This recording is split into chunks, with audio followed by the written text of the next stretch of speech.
जय हिंद साथियों, मैं सुनील रोशन स्वागत करता हूं आपके अपने YouTube channel physical education arena official पे। जी हाँ, ये हमारा नया चैनल है जिसको हमने रखा है थ्योरी क्लासेस के लिए, क्योंकि फिजिकल एजुकेशन बिना थ्योरी क्लासेस के मज़ा नहीं आता दोस्त। और बीच में MCQs वगैरह भी अगर हो जाए उसमें तो थोड़ा हौच पौच होता है, इसलिए मैंने ये अलग से आप लोगों के लिए, आप लोगों की रिक्वेस्ट पे मैंने physical education arena official channel create किया है, जिसमें हम थ्योरी क्लास, पॉइंटर्स क्लास और अच्छे खासे डिस्कशन रूपी क्लास हम इसमें लाने वाले हैं आपके लिए। आज एक सैंपल के दौर पे आपके सामने क्लास है, या कहूँगा मैं प्रमोशनल वीडियो भी आप इसको कह सकते हैं।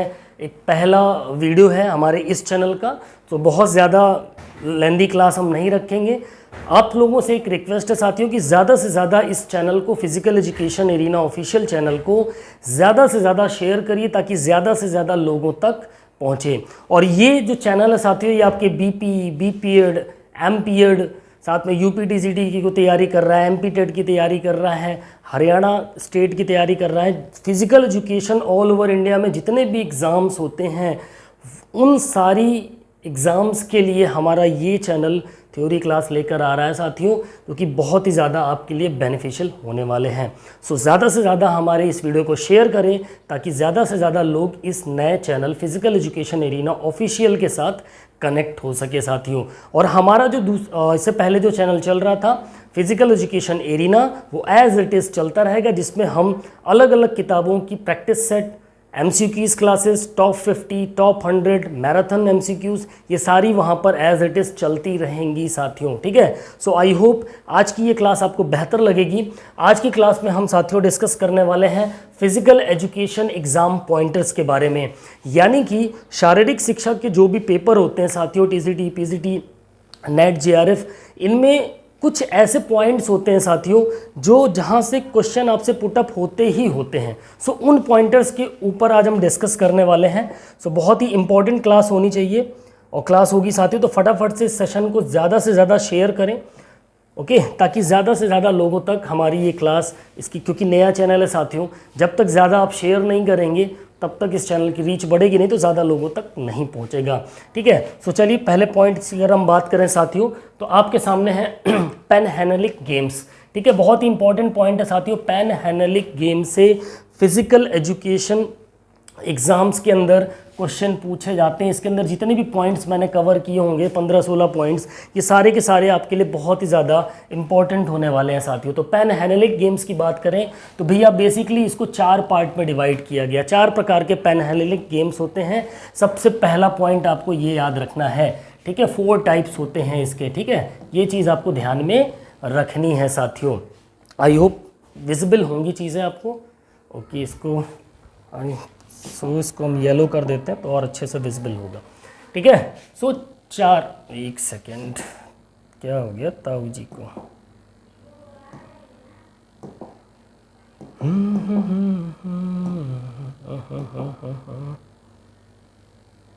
ओके, यहाँ से जस्ट अ सेकेंड प्यारे साथियों,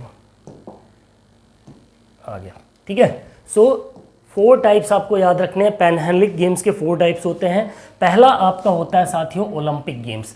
ठीक है, ओलंपिक गेम्स पैनहेलेनिक गेम्स के अंदर ही आते हैं। दूसरा आपका पाइथियन गेम्स, तीसरा आपका ईस्थमियन गेम्स, और चौथा आपका नीमियन गेम्स। ये आपको ध्यान रखने हैं। ये 4 प्रकार के पैनहेलेनिक गेम्स थे प्राचीन काल में। ठीक है, सो पैनहेलेनिक गेम्स के 4 टाइप्स हो गए, Olympic games, Pythian games, Isthmian games और नीमियन गेम्स। वहीं ओलंपिक गेम्स की बात करें भैया, तो प्राचीन ओलंपिक गेम्स कब शुरू हुए थे? 776 ईसा पूर्व में। ये पॉइंट आपको ध्यान में रखना है, यहाँ से आपसे सवाल पुटअप होता है। ठीक है, और किसके सम्मान में मनाया जाता था भैया? गॉड ज्यूस के सम्मान में मनाए जाते थे। जो प्राचीन ओलंपिक खेल थे वो गॉड ज्यूस के सम्मान में मनाए जाते हैं। और गॉड ज्यूस को क्या कहा जाता था? God of sky. ठीक है, आकाश का देवता, ये आपको ध्यान में रखना है भैया, आकाश का देवता कहा जाता था इनको। ओके, ये पॉइंट यहाँ से भी आपसे क्वेश्चन पुटअप होते हैं, गॉड ज्यूस को क्या बोला जाता था। ठीक है, नेक्स्ट बात करते हैं पाइथियन गेम्स की। तो पाइथियन गेम्स कहाँ आयोजित किए जाते थे? तो भैया डेल्फी में आयोजित किए जाते थे। ये पॉइंट आपको ध्यान में रखना है, कहाँ आयोजित किए जाते थे? डेल्फी में।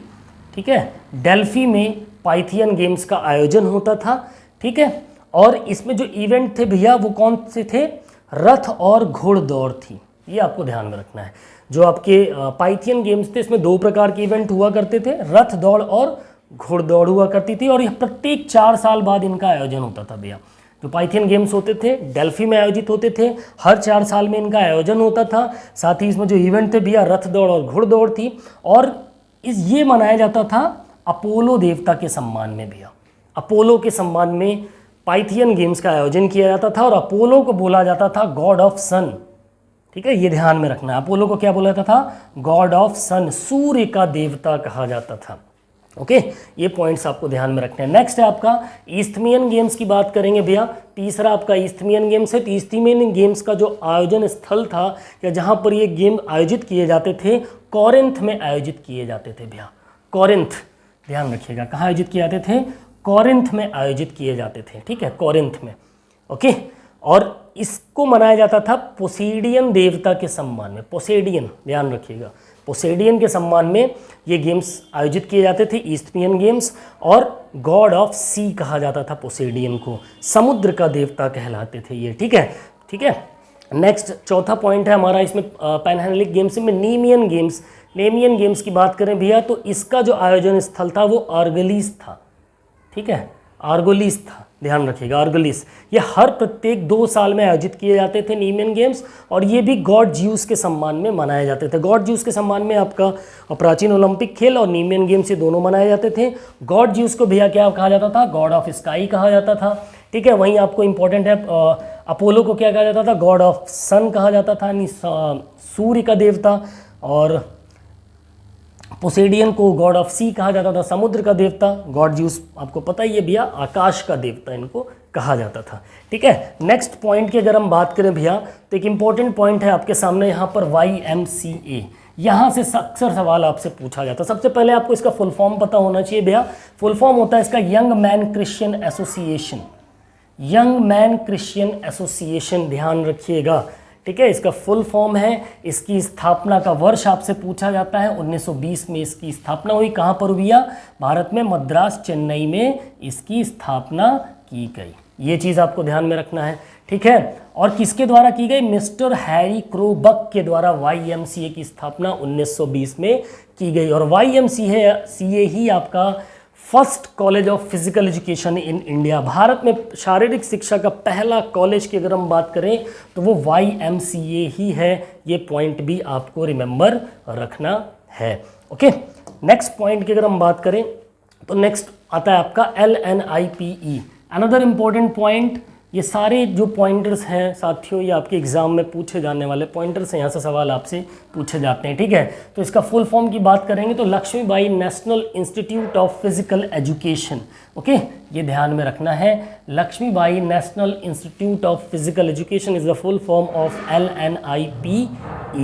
ठीक है, स्थापना इसकी हुई 17 अगस्त 1957 में भैया। ठीक है, 17 अगस्त 1957 में LNIPE की स्थापना कहाँ पर हुई? मध्य प्रदेश के ग्वालियर शहर में हुई। ये पॉइंट आपको रिमेंबर रखना है। ठीक है, मध्य प्रदेश के ग्वालियर शहर में। और किसके नेतृत्व में हुई? तो डॉक्टर PM जोसेफ के नेतृत्व में LNIPE की स्थापना हुई। एंड एक इम्पोर्टेंट पॉइंट है, आपको ध्यान में रखना है, यहाँ से सवाल आपसे पुटअप किया जाता है। ठीक है, PM जोसेफ के नेतृत्व में LNIPE की स्थापना 17 अगस्त 1957 में हुई।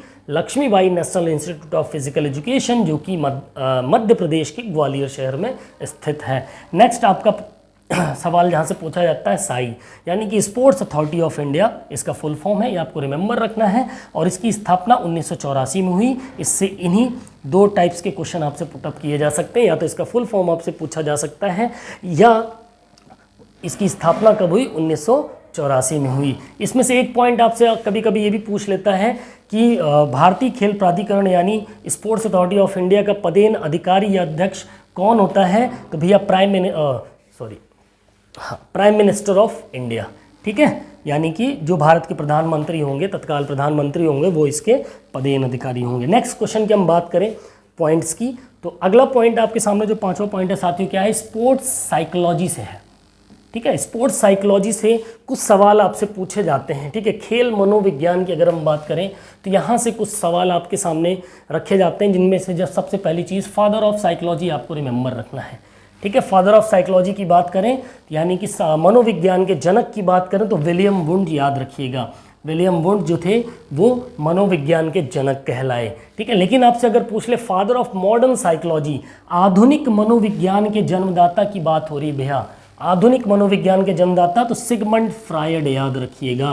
ये 2 पॉइंट इंपॉर्टेंट हैं, इन दोनों पॉइंट से आपसे सवाल पुटअप किए जा सकते हैं। अगर आपसे पूछ ले कि फादर ऑफ साइकोलॉजी कौन है तो विलियम वुंड याद रखिएगा।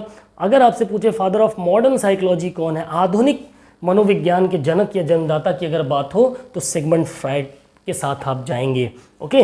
फादर ऑफ स्पोर्ट्स साइकोलॉजी पूछ ले भैया, ठीक है। खेल मनोविज्ञान के जनक की बात करें तो कॉलमैन ग्रिफिथ, ध्यान रखिएगा। ये तीनों पॉइंट्स आपके मोस्ट इंपॉर्टेंट पॉइंट्स हैं साथियों, ये आपको रिमेंबर रखने हैं, आपको नोट्स बनाते हुए चलनी है। एक चीज़ और ध्यान रखिएगा, मेरी जितनी भी क्लासेस इस चैनल के अंदर आएंगी, अगर आप ज़्यादा नहीं सारी क्लासेस की आप पर्टिकुलर इसी टाइप में अगर आप नोट्स बनाते हुए चलेंगे, 100% कह रहा हूँ कि ये आपके प्रैक्टिस सेट्स में इतने अच्छे मार्क्स आएंगे कुछ कहने को नहीं, और रियल एग्जाम में तो आने ही वाले हैं, ठीक है। सो फादर ऑफ साइकोलॉजी आपसे पूछे William Wundt, father of modern psychology पूछे Sigmund Freud, father of sports psychology खेल मनोविज्ञान पूछे तो कॉलमैन ग्रिफिथ याद रखिएगा, ओके। नेक्स्ट पॉइंट्स की अगर हम बात करें, अगला पॉइंट है हमारा, अभी उसी में चलेंगे, ठीक है, साइकोलॉजी में ही है। अब कुछ थ्योरीज हैं, learning by trial and error जो थ्योरी है वो किसके द्वारा है भैया, ट्रायल एंड एरर थ्योरी याद रखिएगा, ठीक है, E.L. थॉर्नडाइक। ये सारे इंपॉर्टेंट पॉइंट्स हैं, यहाँ से सवाल आपसे उठाकर पूछे जाते हैं भैया, ठीक है। किसी भी एग्जाम पेपर को आप उठा लीजिए, इन पॉइंटर्स में से आपको 20-25 सवाल 100% मिलने वाले हैं, ठीक है। Learning by trial and error theory की बात करेंगे तो थॉर्नडाइक, E.L. थॉर्नडाइक इसके फाउंडर थे। लर्निंग बाय इनसाइट थ्योरी यानी इनसाइट थ्योरी ऑफ लर्निंग की बात हो रही है, तो इनसाइट थ्योरी ऑफ लर्निंग के जन्मदाता कौन थे भैया, कोहलर थे, ये आपको ध्यान रखना है, ठीक है। कोहलर ध्यान रखना है, okay. Insight theory of learning. वहीं आपसे लर्निंग बाय ऑब्जर्वेशन, ठीक है, ऑब्जर्वेशन थ्योरी ऑफ लर्निंग की बात कर रहे हैं तो एल्बर्ट बैंड्यूरा आपको ध्यान रखना है, एल्बर्ट बैंड्यूरा, ठीक है। कंडीशनिंग थ्योरी ऑफ लर्निंग की बात करें या लर्निंग बाय कंडीशनिंग की बात करें, कंडीशनिंग थ्योरी ऑफ लर्निंग की हम बात करें तो इवान पावलोव आपको ध्यान में रखना है, ओके। ये आपकी लर्निंग की थ्योरीज हैं, इंपॉर्टेंट हैं। लर्निंग थ्योरीज से आपसे सवाल 100% पूछे जाते हैं भैया, ठीक है।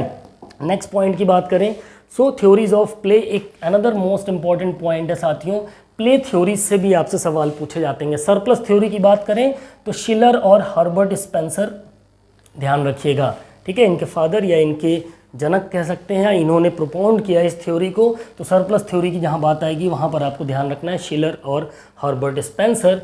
एंटिसिपेशन थ्योरी ऑफ प्ले की बात करें तो ये आपका कार्ल ग्रूस के द्वारा दी गई, ठीक है। किसके द्वारा दी गई anticipation theory of play, Karl Groos के द्वारा, ठीक है। रिक्रिएशन थ्योरी ऑफ प्ले की बात करें तो ये लॉर्ड कॉम्स और G.T.W. पैट्रिक के द्वारा दी गई भैया। ये मोस्ट इंपॉर्टेंट पॉइंट है, ये कई बार पूछा जा चुका है एग्जाम में। आपका सरप्लस थ्योरी, एंटिसिपेशन थ्योरी और रिक्रिएशन थ्योरी ऑफ प्ले, ये तीनों मोस्ट इंपॉर्टेंट हैं। अक्सर यही तीनों में से ज़्यादातर पूछता है, बट हम सबको लेकर चलेंगे, ठीक है। कुछ भी नहीं छूटना चाहिए क्योंकि जरूरी थोड़ी कि यहीं से पूछ लेगा, ओके। तो ये ध्यान में रखना है। फिर रिकैपिचुअलाइजेशन थ्योरी, ठीक है, रिकैपिचुअलाइजेशन थ्योरी की बात करें तो G. स्टेनली हॉल के द्वारा दी गई। कैथार्टिक थ्योरी की बात करें तो ये अरस्तु के द्वारा दी गई। Instinct theory of play, another important point, यहाँ से सवाल आपसे अक्सर पूछा गया है, मैक्सिमम नंबर ऑफ एग्जाम में इंस्टिंक्ट थ्योरी ऑफ प्ले के प्रोपाउंडर के बारे में पूछा गया तो प्रोफेसर मैकडॉल याद रखिएगा, ठीक है, प्रोफेसर मैकडॉल। फिर सोशल कॉन्टैक्ट थ्योरी प्लेटो को द्वारा दी गई, ये भी कई बार पेपर्स में पूछे जा चुके हैं, ठीक है। मोस्टली ये 5 थ्योरीज आपको हमेशा रिमेंबर रखनी है कि इन थ्योरीज को, इन प्ले थ्योरीज को किसने प्रतिपादित किया, ठीक है, ध्यान रखिएगा। नेक्स्ट है साइको एनालिटिक थ्योरी, ठीक है। साइको एनालिटिक थ्योरी की अगर हम बात करें भैया तो साइको एनालिटिक थ्योरी किसके द्वारा दी गई, सिगमंड फ्रायड के द्वारा दी गई। लाइफ प्रोसेस लर्निंग थ्योरी की बात करें तो जॉन डीवी के द्वारा दी गई। ये 9 इंपॉर्टेंट आपकी प्ले थ्योरीज थी, थ्योरीज ऑफ प्ले बोल सकते हैं इनको, ठीक है। ये आपको ध्यान में रखना है, यहाँ से सवाल आपके उठाए जाते हैं और पूछे जाते हैं भैया, ठीक है। रिमेंबर रखिएगा और नोट्स बनाते हुए चलिएगा। क्लास अगर आपको अच्छी लग रही तो ज़्यादा से ज़्यादा इस सेशन को शेयर करने की कोशिश करिए ताकि हमारा ये चैनल ज़्यादा से ज़्यादा लोगों तक पहुँचे। अभी तो शुरुआत है, इसमें बहुत ही बेहतरीन आपकी थ्योरी क्लासेस आने वाली हैं। समझ लीजिए फिजिकल एजुकेशन का 0 से लेके 100 तक हम कुछ भी नहीं छोड़ेंगे। सारे चैप्टर्स बहुत अच्छे तरीके से, डिस्क्रिप्टिव तरीके से और बहुत ईजी वे में आपके सामने लेकर आने वाला हूँ, जिससे आपके सारे डाउट्स, सारी चीज़ें क्लियर हो जाएंगी। जो चीज़ें आप पेड कोर्स के अंदर 3000, 4000, 1000, 2000, 3000, 4000 दे करके आप पढ़ रहे हो, वो चीज़ फ्री ऑफ कॉस्ट इस चैनल पे मैं आपको प्रोवाइड कराने वाला हूँ, ठीक है। Theories of motivation another important point, ठीक है। अभिप्रेरणा की जितनी भी थ्योरीज़ हैं इंपॉर्टेंट होती हैं, यहाँ से आपके सवाल पूछे जाते हैं। थ्योरीज ऑफ मोटिवेशन की बात करें तो ड्राइव थ्योरी की बात करें तो क्लार्क हल के द्वारा दी गई, ठीक है। ड्राइव थ्योरी किसके द्वारा दी गई? क्लार्क हल के द्वारा दी गई। एक्सपेक्टेंसी थ्योरी की बात करें तो भैया विक्टर व्रूम के द्वारा दी गई। एक्सपेक्टेंसी थ्योरी की बात करें विक्टर व्रूम के द्वारा दी गई। गोल सेटिंग थ्योरी की बात करें तो लोक्स के द्वारा दी गई, लोकीस के द्वारा या लोक्स के द्वारा दी गई, ठीक है। Instinct theory of motivation another important point, ये कई बार पूछा जा चुका है। Instinct theory of motivation McDougall के द्वारा दी गई, ये ध्यान में रखना है आपको, मैकडूगल के द्वारा, ठीक है, ओके, रिमेंबर रखिएगा। 2 फैक्टर्स थ्योरी ऑफ मोटिवेशन हर्ट्जबर्ग के द्वारा दी गई, ओके। ये इंपॉर्टेंट आपकी थ्योरीज ऑफ मोटिवेशन है। इनमें से सबसे ज़्यादा इंपॉर्टेंट आपकी इंस्टिंक्ट थ्योरी ऑफ मोटिवेशन है, ध्यान रखिएगा, मैकडूगल के द्वारा दी गई, ओके। नेक्स्ट की बात करें तो आपने देखा होगा आपके बॉडी टाइप्स के बारे में 100% ये पॉइंट ऐसे हैं, 100% इनमें से आपके पेपर में सवाल आते हैं। तो बॉडी टाइप्स के बारे में आपसे सवाल अक्सर पूछे जाएंगे, जिसमें सबसे पहले जो मोस्टली पूछा जाने वाला सवाल है शेल्डन्स बॉडी टाइप से आपसे पूछा जाता है भैया। तो शेल्डन्स की कितने प्रकार के बॉडी टाइप्स दिए भैया? तो सबसे पहले आपको रिमेंबर रखना है, इन्होंने 3 प्रकार के बॉडी टाइप्स को डिराइव किया। पहला है आपका एक्टोमॉर्फिक, मेसोमॉर्फिक और एंडोमॉर्फिक। एक्टो, मेसो, एंडोमॉर्फिक, ये 3 प्रकार के बॉडी टाइप्स शेल्डन ने दिए, ठीक है। अब एक्टोमॉर्फिक जो होते हैं भैया वो कैसे होते हैं? पतले होते हैं, ठीक है, और सिलेंड्रिकल होते हैं, ओके, पतले लंबे सिलेंड्रिकल होते हैं। मेसोमॉर्फिक बॉडी टाइप्स की अगर हम बात करें तो ये मस्कुलर होते हैं, इनकी मसल्स काफ़ी स्ट्रॉन्ग होती है, एथलेटिक पर्सनैलिटी होती है इनकी, ठीक है। एंडोमॉर्फिक की बात करें भैया तो फैटी एंड राउंडनेस होते हैं, गोल मटोल थुलथुले और चर्बी युक्त जो होते हैं भैया वो आपके एंडोमॉर्फिक होते हैं, आपको ध्यान रखना है।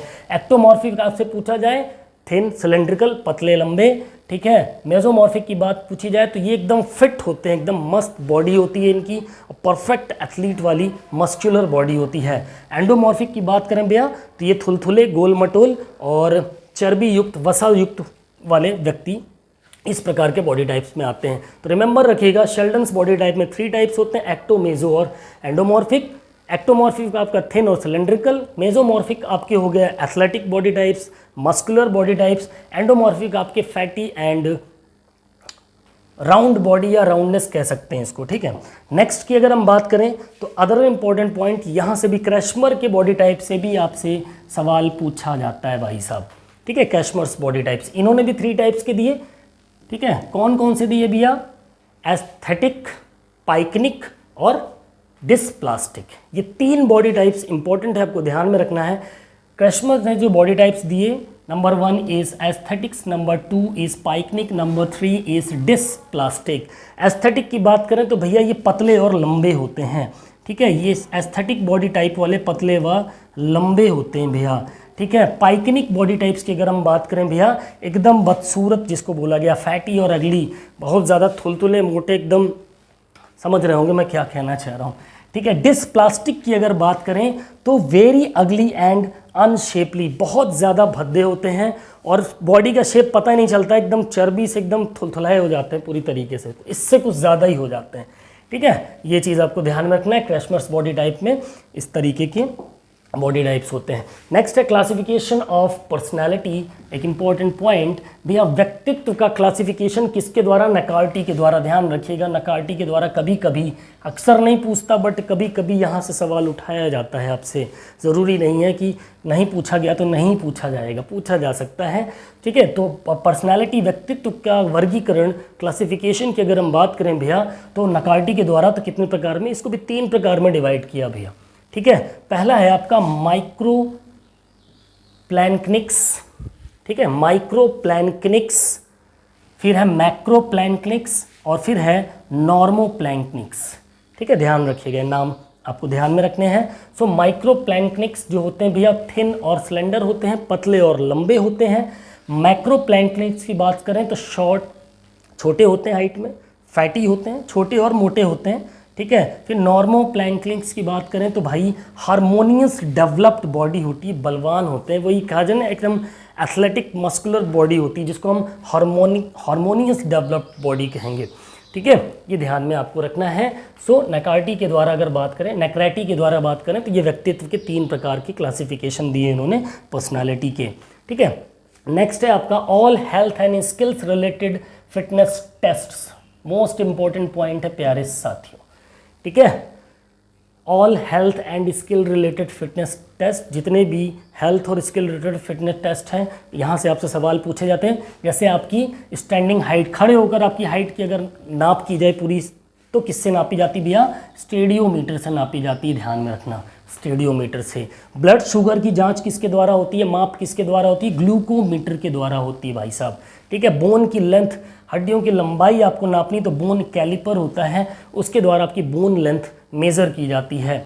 ठीक है, फिर subcutaneous fat tissues, subcutaneous fat tissues की बात करें तो भैया स्किन फोल्ड कैलिपर के द्वारा सबक्यूटेनियस फैटी टिश्यूज़ की मेज़रमेंट की जाती है। फ्लैट फूट की बात करें, सपाट पाँव जिसको हम बोलते हैं भाई साहब, इसकी बात करें तो ये आपका किसके द्वारा मापा जाता है? पेडोग्राफ के द्वारा इसका मेजरमेंट किया जाता है, मेज़र किया जाता है। स्ट्रेंथ की बात करें तो डायनामोमीटर से आपकी स्ट्रेंथ मापी जाती है। ठीक है, मसल फाइबर, आपके मसल बायोप्सी के द्वारा आपके मसल फाइबर्स का मापन किया जाता है। ठीक है, नेक्स्ट पॉइंट से अगर हम बात करें, फैट परसेंटेज अगर आपको मापना है बॉडी में तो अनदर स्किन फोल्ड कैलिपर से ही इसका मेजरमेंट किया जाता है। ब्लड प्रेशर नापने का जो तरीका होता है स्फिग्नोमैनोमीटर के द्वारा इसको मापा जाता है।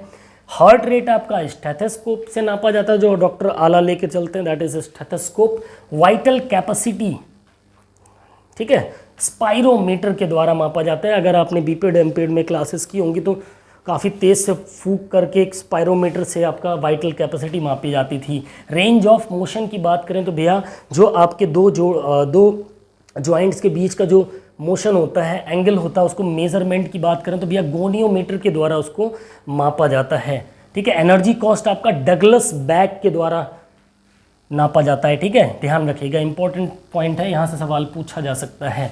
डगलस बैग के द्वारा मसल एक्टिविटी आपका इलेक्ट्रोमायोग्राफी के द्वारा मापी जाती है, मसल एक्टिविटी। लंग्स कैपेसिटी आपकी VO2 मैक्स के टेस्ट के द्वारा मेज़र की जा सकती है या मेज़र की जाती है। ठीक है, फिर एक अनदर इम्पॉर्टेंट पॉइंट है आपका बॉडी मास इंडेक्स। 100%, जितने भी ये स्लाइड्स अभी तक आपके सामने मैंने चलाई हैं, 100% यहाँ से पेपर में क्वेश्चन रखे जाते हैं, 100%। ठीक है, बॉडी मास इंडेक्स। ठीक है, तो body mass index that is called BMI, full form भी कभी कदार पूछता है।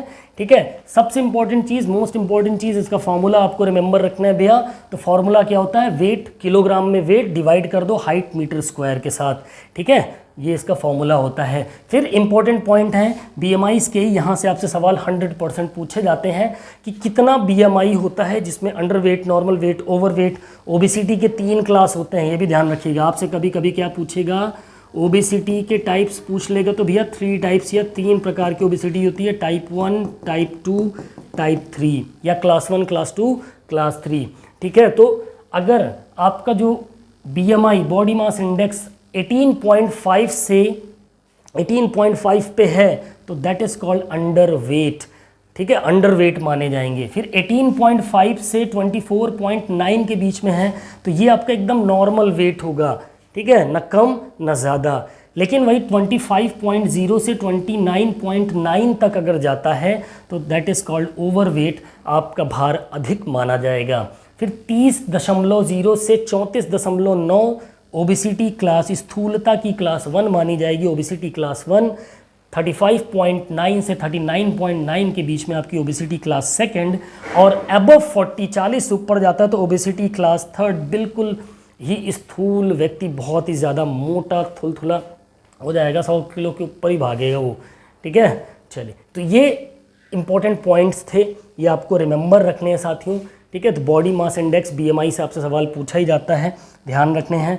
और वहीं बात करें जितने भी आपके हेल्थ और स्किल रिलेटेड फिटनेस टेस्ट थे, यहाँ से भी आपसे सवाल पूछे जाते हैं, ठीक है। जितने भी पॉइंट्स पीछे मैंने डिस्कस किए, पर्सनालिटी के टाइप्स आपको रिमेंबर रखने हैं, मैकार्टी के द्वारा यहाँ से भी आपसे सवाल पूछा जाएगा, ठीक है। जितने भी पीछे पॉइंट्स हमने डिस्कस किए साथियों, ये 100% यहाँ से सवाल आपके पेपर में पूछे जाते हैं। सो ये थी हमारी एक हिसाब से आज की फिजिकल एजुकेशन एरिना की, मैं कहूँगा इंट्रोडक्टिव क्लास थी, इंट्रोडक्शन क्लास थी physical education arena official channel की, ताकि आपको भी ये पता चले कि इस चैनल के अंदर हम कौन सी क्लासेस लाने वाले हैं। बिल्कुल हम इसके अंदर theory class, one liner class, जितना भी मटेरियल कंटेंट है जो आपको पेड क्लास के अंदर प्रोवाइड होता है, ये सारी की सारी कोशिश करूँगा कि सारी की सारी चीज़ें इस चैनल के माध्यम से मैं आपको प्रोवाइड करा सकूँ। और रही बात इन जितनी भी क्लासेस चलेंगी, इन थ्योरी क्लास की, इनकी PDFs की, तो इस वीडियो के डिस्क्रिप्शन में आपको एक व्हाट्सएप ग्रुप